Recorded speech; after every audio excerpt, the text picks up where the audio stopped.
ये all India radio Srinagar पेश है पहाड़ी खबरों का बुलेटिन। पहले खास खबरों पर एक नजर।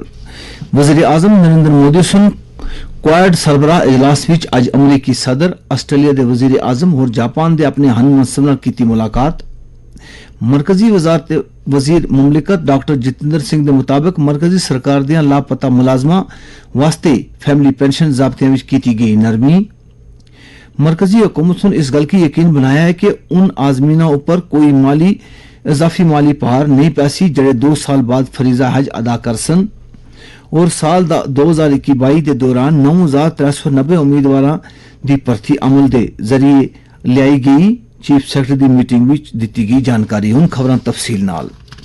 वज़ीर आज़म नरेंद्र मोदी सुन अज टोक्यो में अमरीका के सदर जो बाइडन के नाल दो तरफा मुलाकात की। दोवां रहनुमाओं सन वसी मामलात पर तबादला ख्याल किया और भारत अमरीका दोस्ती की मुस्तहकम करने के तरीकों पर गौर किया। अपने बयान में नरेंद्र मोदी सुन आख्या कि भारत और अमरीका की संजाली सही महीनों में एतमाद की संजाली है। उन्होंने सुन आख्या कि मुश्तरका मफादात और इकदार दे दोवां मुल्कां दे विचकार एतमाद दे इस बंधन की मजबूत कीता है। उन्होंने सुन आख्या कि दोवां मुल्कां दे भारत बहरे अलकाइल के बारे मुश्तरका मफादात के तहफ़ुज़ विच मुतल्लक काम करने के सिलसिले विच आपसी सतह पर और हम ख्याल मुल्कां दे नाल एक जे नजरियात हैं। उन्होंने सुन आख्या कि अज दी गलबात नाल इस मस्बत रफ्तार विच मजीद तेजी आसीगी।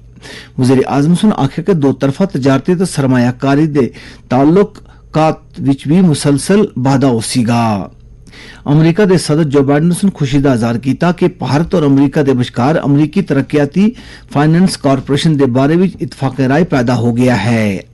उन्होंने इस गल पर भी खुशी का इजहार किया कि दोवें मुल्क भारत ते अमरीका वैक्सीन एक्शन प्रोग्राम की तजदीद कर रहे हैं।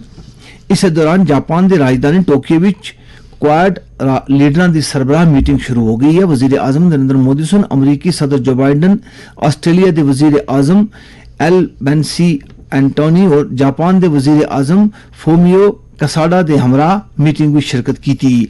अजलास की खिताब करदियां नरेंद्र मोदी सुन आख्या कि क्वाड सुन एक मुख्तसर अरसे भी दुनिया के सामने अपने वास्ते एक अहम मकाम बनाया है। उन्होंने सुन आख्या कि अज क्वाड का दायरा वसी हो गया है। उन्होंने सुन यह भी आख्या कि क्वाड मुल्कां दा आपसी एतमाद और अज़म जमहूरी कवतां की एक नवी तवानाई ते जोश फराहम कर रहा है। उन्होंने सुन इस गल पर जोर दिया कि क्वाड की सतह पर आपसी ताउन दे नाल एक आजाद, खुले और सारियां दी शमूलियत वाले भारत बैले अलकाइल खिते की हौसला अफजाई की जा रही है। मरकजी वजीर मुमलिकत डॉक्टर जितेंद्र सिंह आख्या है कि हुकूमत सुन मरकजी सरकार के लापता मुलाजमीन वास्ते फैमिली पेंशन ज़ाब्तियां विच नरमी कर दी है। एक कदम जम्मू कश्मीर ते शुमाली मशरक जी मिलिटेंसी नाल मुतासरा इलाके और नक्सल मुतासरा इलाके और इन्हां इलाकों में काम करने वाले सरकारी मुलाजमीन वास्ते एक बड़ी राहत है।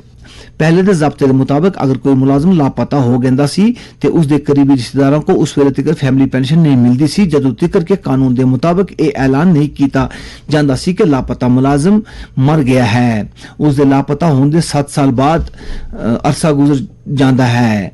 उन सारे मामलों में अगर कोई सरकारी मुलाजम सर्विस के दौरान लापता होंदा तो लापता सरकारी मुलाजम के कुनबे की फैमिली पेंशन फौरन अदा की जा सकेगी। और अगर वो दोबारा वापस आ जाता है तो नौकरी शुरू कर देता है तो उस दे लापता हुई दी मुद्दत दौरान फैमिली पेंशन के तौर पर जी रकम अदा की गई सी वो उस दे तनख्वाह से कटी जा सकेगी। हुकूमत सुन हज के पूरे अमल की मुकम्मल साफ और शफाफ बनाया है और इस गल की यकीनी बनाया है कि उन आजमीना पर कोई अजाफी माली पहाड़ न पवे जड़े 2 साल के बाद फरीजा हज अदा कर सकेंगी। नवी दिल्ली में हज कोआर्डिनेटर्स और हज असिस्टेंट्स वास्ते 2 दिहाड़ियां की तरबीती प्रोग्राम का इफ्तिताह किया गया। अकलीती अमूर के वजीर मुख्तार अब्बास नकवी सुन आख्या कि 100% डिजिटल हज अमल थी भारतीय मुसलमानों वास्ते फरीजा हज की अदायगी विच काफी सहूलत पैदा हो गई है। उन्होंने मजीद आख्या कि सबसिडी खत्म किए जाने के बाद भी आजमीन हज पर कोई इजाफी माली पहाड़ नहीं पै रहा है। वाजा रवे के मुल्क के 79,000 आजमीन हज की मदद वास्ते इस साल 357 हज कोआर्डिनेटर असिस्टेंट हज अफिसर्स हज असिस्टेंट डॉक्टर और नीम तिबी अमला दे अफराद सऊदी अरब जा रहे हैं। ये खबरें ऑल इंडिया रेडियो श्रीनगर थी पेश की जा रही हैं। ਲੈਫਟੀਨੈਂਟ ਗਵਰਨਰ ਮਨੋਜ ਸਿਨਹਾ ਸੁਨ ਇਸ ਗੱਲ ਕੀ ਦੁਹਰਾਇਆ ਕਿ ਕਸ਼ਮੀਰੀ ਪੰਡਤਾਂ ਕੀ ਇਨਸਾਫ ਮਿਲ ਸੀਗਾ ਔਰ ਉਹਨਾਂ ਦੀ ਜਾਇਜ਼ ਸ਼ਿਕਾਇਤਾਂ ਦਾ ਤੇਜ਼ੀ ਨਾਲ ਅਜ਼ਾਰਾ ਕੀਤਾ ਜਾ ਸੀਗਾ।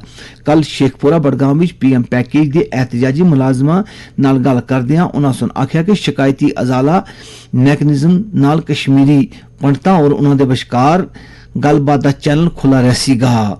ਉਹਨਾਂ ਸੁਨ ਆਖਿਆ ਕਿ ਜੰਮੂ ਕਸ਼ਮੀਰ ਵਿੱਚ ਪੂਰਾ ਮਿਲੀਟੈਂਸੀ ਢਾਂਚਾ ਤਬਾਹ ਕੀਤਾ ਜਾ ਸੀਗਾ ਜਿਹੜਾ ਕਿ ਮਿਲੀਟੈਂਟਾਂ ਦੇ ਅੰਤਕਾਰਾਂ ਨਾਲ ਪੂਰੀ ਸ਼ਿੱਦਤ ਦੇ ਨਾਲ ਨਿਪਟਣ ਨਾਲ ਹੀ ਮੁਮਕਿਨ ਹੈ। Chief secretary doctor Arun Kumar Mehta सुन आज Jammu Kashmir public service commission J&K service selection board J&K police recruitment board Jammu Kashmir bank के जरिए की जाने वाली भर्तियों का जायजा लैन वास्ते एक मीटिंग की सदारत की। मीटिंग में principal secretary general administration department और मुतलका अफसरां ने शिरकत की थी। इस मौके पर चीफ सेक्रेटरी की जानकारी दी गई कि रिक्रूटमेंट एजेंसियां विच Jammu Kashmir service selection board सुन एक शफाफ भर्ती अमल के जरिए मुख्तलिफ महकमा जात विच 2021-22 के दौरान 9390 उम्मीदवारों की भर्ती अमल विच लियाई है। इस मौके पर चीफ सेक्रेटरी सुन तमाम रिक्रूटमेंट एजेंसियों की हिदायत दी कि मुख्तलिफ महकमे की तरफों भर्ती की जाने वाली मुख्तलिफ असामियां वास्ते अहल उम्मीदवारों का इंतखाब वास्ते शफाफ और जवाबदेही अमल की यकीनी बनाओ जड़ा कि हालिया भर्तियां दी इम्तियाजी खसूसियत रही है। कौमी सेहत अथॉरिटी सुन आयुष्मान भारत डिजिटल मिशन के तहत सेहत थी मुतल्लक रिकॉर्ड के बंदोबस्त वास्ते एक बेहतर और जदीद तर आयुष्मान भारत हेल्प अकाउंट आभा ऐप एप्लीकेशन का आगाज किया है। मरकजी वजारत सेहत सुन आखिया कि आभा ऐप जिसकी पहले NDHM हेल्थ रिकॉर्ड्स ऐप के नाल जाना जाता सी गूगल प्ले स्टोर भी डाउनलोड करने वास्ते दस्तयाब है। इसकी पहले ही 4 लाख से ज्यादा बंदे डाउनलोड कर रहे हैं। आभा ऐप के जदीद तर वर्जन विच नवा यूजर इंटरफेस है और इस विच मजीद चीज़ों का वादा किया गया है ताकि लोग किसी भी वक्त और किसी भी अपने सेहत रिकॉर्ड तक रसाई हासिल कर सकन। नीति आयोग दे CEO अमिताभ कांत सुन आखिया कि भारत डिजिटल स्पेस बड़ी तब्दीली के मरहले विच है और एक मजबूत सियासी क़यादत और इनकलाबी इस्लाहात जारी रखने का अहद आलमी मईशत विच मुल्क की एक कायदाना किरदार दी जानब ले जाने वाले एक अहम रोल अदा कर सीगा। आलमी इक्तसादी फोरम की सालाना मीटिंग 2022 थी बख एक अजलास की खिताब करदियां अमिताभ कांत सुन आखिया कि भारत सुन हालिया सालां विच कई इनकलाबी इस्लाहातां कीतियां जिन्हां दी वजह नाल भारत आने वाले कई दहाइयां तक तरक्की दे राह पर जुलदा रह सीगा। आलमी सेहत तंजीम सुन आखिया है कि मंकी पॉक्स की अफ्रीका थी बार इन मुल्कों थी रोका जा सकता है जिथे वायरस का आम तौर पर पता नहीं चल रहा है। आलमी सेहत तंजीम दी एक आला ओहदेदार सुन एक न्यूज कॉन्फ्रेंस की आखिया है कि इस वेले ऐसे हालात हैं कि इस बीमारी की इंसानों के जरिए फैलने से रोका जा सकता है। जराए इबलाग की खबरों के मुताबिक यूरोप अमरीका और ऑस्ट्रेलिया विच 100 से ज्यादा इस वायरस के मामलों का पता चलिया है। सूबाई कमिश्नर कश्मीर PK पोले सुन कल श्रीनगर विच मुतलका ओहदेदारां दी एक मीटिंग की सदारत करदिया गांदरबल कपवाड़ा कुलगाम और अनंतनाग जिलों में मनाए जाने वाले खीर भवानी मेले वास्ते इंतजाम का जायजा किंदा। उन्होंने मुतलका जिला तरक्याती कमिश्नर की तमाम बुनियादी सहूलतां अजाफी रिहाइश और सड़कों की मरम्मत के अलावा तमाम मंदिरों उपर तिबी सहूलियात 6 जून थी पहले यकीनी बनाने वास्ते आखिया। महकमा सियाहत की तोलामोला विच 300 कंबल टेंट और स्लीपिंग बैग फराम करने वास्ते आखिया गया है। डिविजनल कमिश्नर सुन सारे डीसीआं की खीर भवानी मेले वास्ते इंतजामात की हतमी शक्ल देने वास्ते पंडित बरादरी नाल भी मीटिंग करने वास्ते आखिया है। बिजली और बड़ी संतां दे मरकजी वजीर मुमलिकत कृष्ण पाल जेड़े की अवामी रसाई मरकज दे इकदाम दे एक हिस्से के तौर पर सरहदी जिला सांबा के 2 ध्याड़े के दौरे पर सुन कल दौरे के दौरान अवामी शिकायत सुनने के अलावा कई तरक्याती कामों की रफ्तार का जायजा किंदा। वजीर मुमलिकत सुन DC ऑफिस विच DDC और BDC मेंबरां के अलावा मुकामी नौजवानों के नाल गलबात की। उन्होंने सुन जम्मू कश्मीर के तरक्याती प्रोफाइल के तब्दील करने वास्ते वजीर आजम के अज़म का इयादा किया। उन्होंने सुन आखिया कि मरकज सुन जम्मू कश्मीरी बिजली निजाम की बेहतर बनाने वास्ते 12,000 करोड़ रुपए मंजूर कर सीगी। इस दे नाल पहाड़ी खबरां दा ए बुलेटिन मुक गया।